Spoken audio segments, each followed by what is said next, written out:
ginnaaw tey moom bisum ndigal la ci santale ko.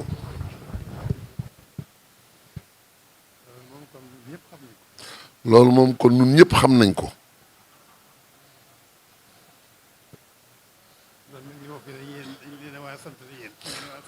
moom nee na nag nun nag moom dana war a sant waaye ñu santale nu itam. nu santale nu. waaw nu santale leen. ok.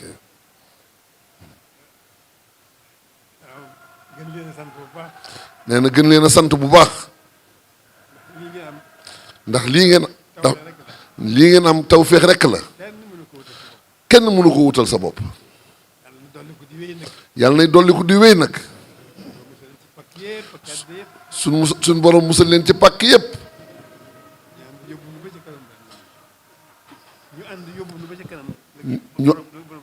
ñu ànd yóbbu ñu ba ci kanamu borom liggéey bi.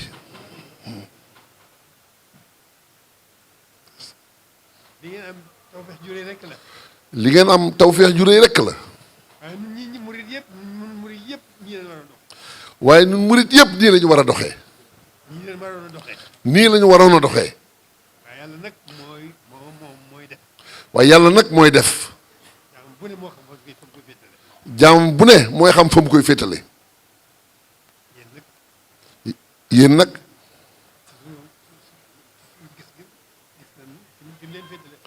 ci sunu gis-gis gis nañ fi ñu leen féetale. bu ñu bàyyi woon ak suñuy xel képp.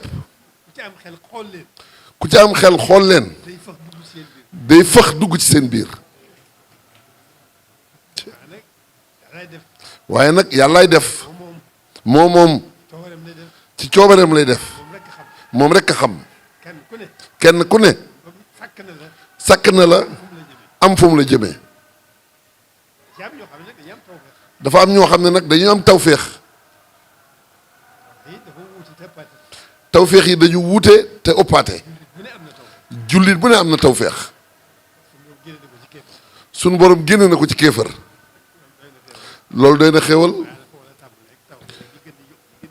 waaye foofu la tàmbalee tawféex yi di gën di ëppante di gën di wuute. kon nag yéen na ngeen sant nu santale leen.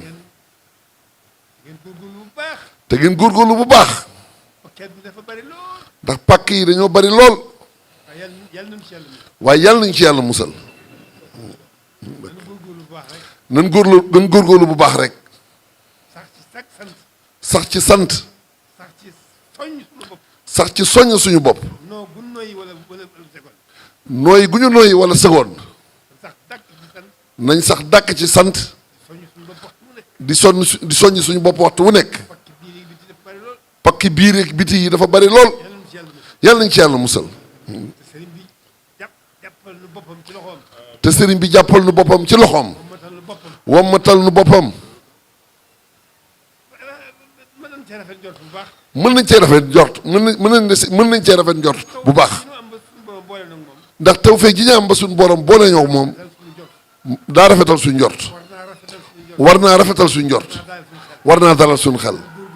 kon góorgóorlu rek fas yéene sax dàkk ci sant rek soññ suñu bopp di wéy rek noonu rek la. jërë ngeen jëf na ñëpp tàllal jërëjëf Mbàkke jërëjëf Mbàkke